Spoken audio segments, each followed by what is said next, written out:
Une autre information importante fournie dans les versets du Coran concerne les étapes du développement d'un être humain dans l'utérus de la mère.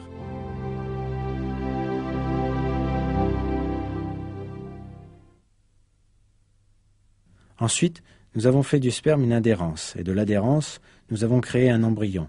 Puis de cet embryon, nous avons créé des os, et nous avons revêtu les os de chair. Ensuite, nous l'avons transformé en une toute autre création. Gloire à Dieu, le meilleur des créateurs.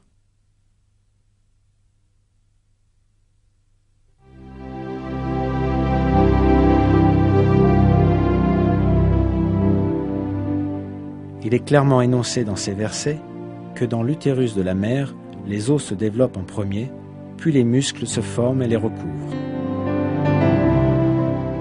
Jusqu'à très récemment, les embryologistes supposaient que les os et les muscles de l'embryon se développaient en même temps.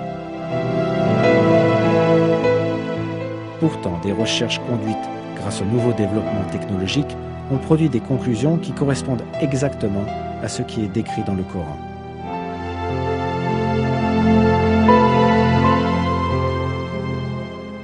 D'abord, le tissu cartilagineux de l'embryon s'ossifie. Puis les cellules musculaires qui sont sélectionnées dans le tissu entourant les os se rassemblent et viennent recouvrir les os. Cet événement est décrit dans une publication scientifique intitulée Developing Human, l'humain en développement, de cette façon. La forme du squelette détermine l'apparence générale de l'embryon au cours de l'étape de formation des os à la 7e semaine. Les muscles ne se développent pas au même moment, mais leur développement commence peu de temps après. Les muscles prennent position autour des os dans tout le corps et par conséquent, ils les habillent. Ainsi, les muscles prennent leur forme et leur structure bien connues. L'étape de l'habillage avec des muscles survient au cours de la 8e semaine.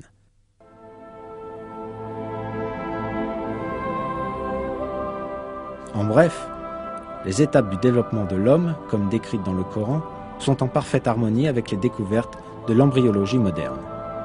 Le professeur honoraire Kate Moore, du département d'anatomie et de biologie cellulaire de l'université de Toronto, un des plus éminents embryologistes du monde, est un de ceux qui identifia ce miracle dans le Coran. Le professeur Moore examina les versets concernant la naissance humaine et annonça ses conclusions par ces paroles.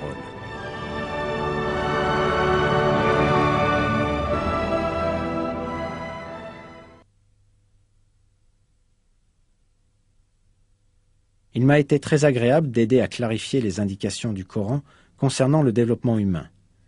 Il est clair à mes yeux que ces indications doivent avoir été communiquées au prophète Mohammed, paix et bénédiction sur lui, par Dieu, ou Allah, car la plupart de ces connaissances n'ont été découvertes que plusieurs siècles plus tard.